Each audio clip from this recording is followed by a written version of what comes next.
Hi there, Aries. Welcome to your weekly reading. So without further ado, let's get into your reading. So the first 5 cards deal with your love relationship situation, and the other spread, the other 5 cards. So these are 2 separate spreads. These 5 cards deal more with your general energies, okay?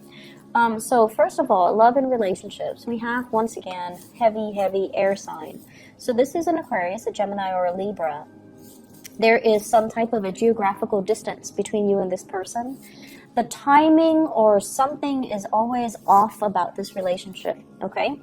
So you have somebody here who's very straightforward, very articulate, very moralistic. They're very adamant about, right and wrong. They always try to do the right thing. They always fight for the underdog. They're very courageous, very bold, very brave. And the energy is masculine to me. So even if it's a female, it's somebody that is masculine, like that has the stereotypical masculine traits, the drive, the ambition, the independence, and also they don't care what people think. They just say whatever is on their mind. So you're dealing with someone who's not like a passionate, warm, cuddly type of a person. You're dealing with someone who is of a different caliber from what you're used to. They lead the way, they lead the charge, and they're so independent that it might be really difficult to have a relationship with them, to form a family with them, to express your emotions to them. However, I feel like you do respect this person a lot, okay? And I feel like, with air signs in general, their nature is that they're just almost like, I feel like asexual, They don't see people as you're male or you're female. They don't see people as sort of like, oh, you're the gender that I'm interested in. Let me get to know you. Like their energy is very friendship oriented, and it's really hard to know when an air sign likes you. Just keep in mind, when an air sign likes you, because they're an air sign, they like to communicate. If they like you, they'll talk to you. And they'll talk to you more than other people if they like you. They'll Skype you, they'll text you, they'll initiate the conversation. So if you feel like, does this person like me? If you're single, if they're not texting you or communicating with you, they probably don't, okay? If you have to initiate most of the conversation, it might be because they're polite, so they're responding. If you find yourself initiating all of the conversation, no, they don't like you. So I feel like if you're confused, and you might be because you're a different element, and you're very fixated on the object of your affection when you like somebody. So if you're confused, I hope that will help you understand where this person is coming from. This could be a sun, a moon, or a rising, Aquarius, Gemini, and Libra. I feel as if there has been some type of a truce between you and this person. You might have been friend zoned. You might have friend zoned them. And emotionally, you're just trying to move away from the romantic connection. There could still be friendships. However, I feel like for many of you, you're going back and forth with this person. Does he or she like me, or doesn't he or she like me? So you're just like confused.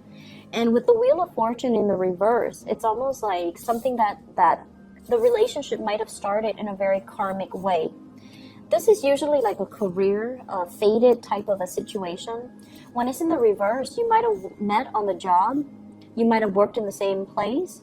You might have met through family members. Like in some way, it's like it could be a very beautiful start of a relationship. So I feel like there's some unfinished business constantly between you and this air sign that you're not resigning yourself to move away from.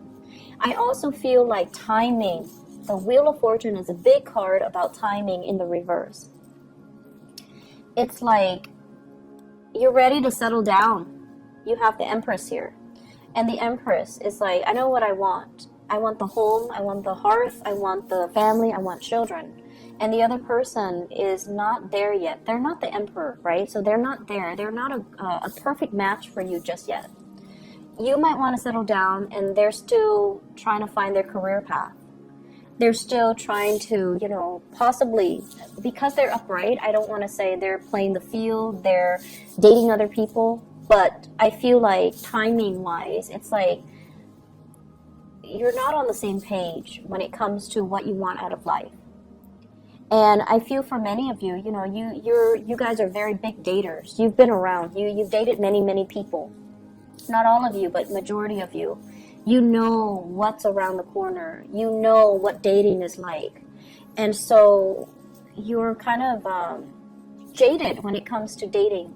I know what's out there, and I know that, you know, all the other options out there are going to pale in comparison to this person. That's what I'm feeling. You know what's out there. You know that, you know, yes, there are a lot of people out there, but people that gets me, people that are intelligent and trustworthy, like this air sign, you know that it's 1 in a million. So you know what's out there.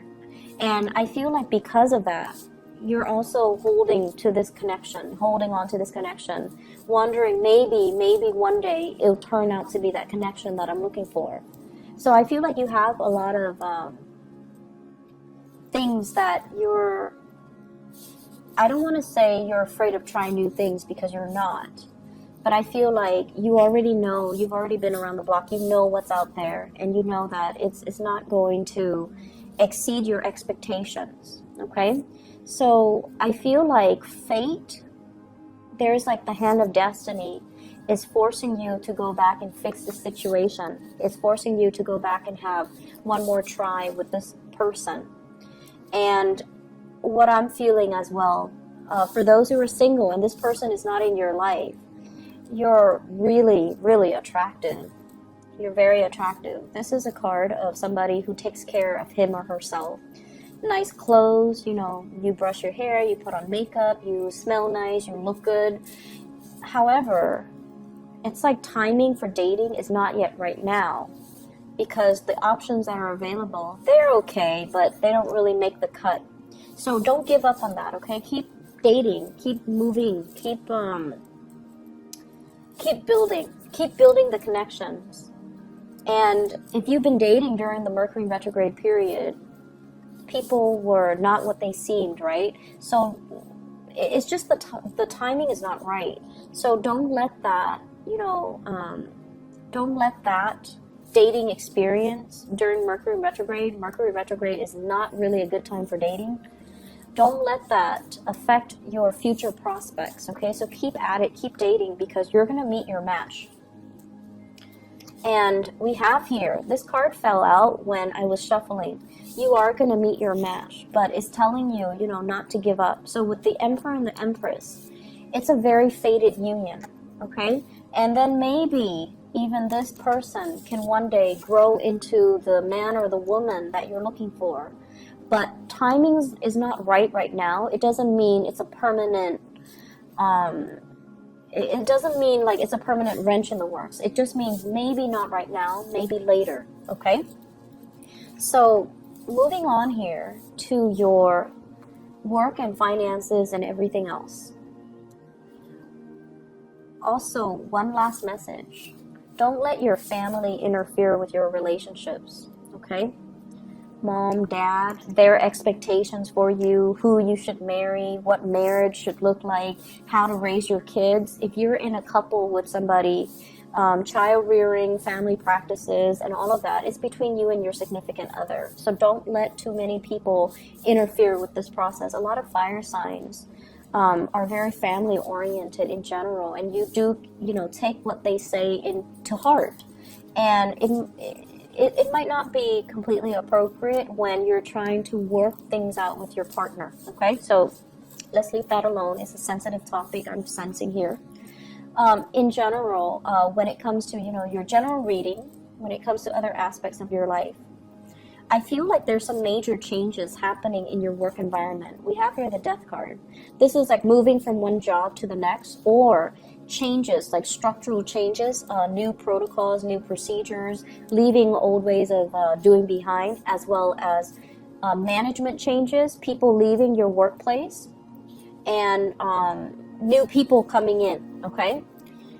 With the death card, it basically brings about new energy. So if the workload has been very unfair or uneven, if there has been shady people in your work environment who are not pulling their weight, who are not really nice and friendly to begin with, I feel like that's being left behind, and there are stern, new, positive changes that are going to be coming into the picture. New people, new leadership in particular, who's going to like whip things into shape and move everybody along and get things moving in a much faster manner. So like management or somebody's going to tell everybody, you know, work faster, be a little bit more productive, which is what you're really good at. So as a fire sign, you're going to really welcome and appreciate the change, okay? On top of that, there's a lot of trepidation from your end about the work. So I don't know if the workload is increasing. It seems like it could. People might have left and leaving you with, you know, their work. But you're going to have like really strong support from management, from higher ups, from people that are overseeing your work. So I don't see it being a problem. Currently, with the Queen of Pentacles, this is a person in your work environment. So a Taurus, a Virgo, or a Capricorn, sun, moon, or rising.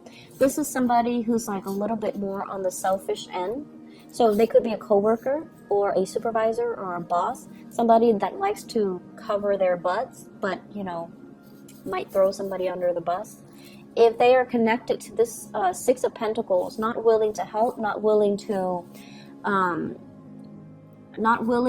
like step in and do their work, or they don't take responsibilities for their work, I feel like it's going to be exposed. Okay, so you have some tough people working from the top down. They're hardworking and they're going to whip the place into shape, while you have these people that are potentially going to be leaving. So I do see a lot of changes happening in your work environment. Mercury retrograde also, that just ended on the 19th. It's a really good time for management to figure out what are people up to, who's underperforming or who's, you know, overperforming. So I feel many of you, if you have been overperforming, you're going to get the recognition and the accolades that are coming to you. And then on the other hand, for those who have been underperforming, performance evaluation, I feel that's coming in, and these people are going to be given their due justice, okay? So I hope the reading has been helpful. I hope that, you know, it's still relevant to what you're dealing with right now. I wish you all the best, Aries. Take care of yourself. Bye-bye.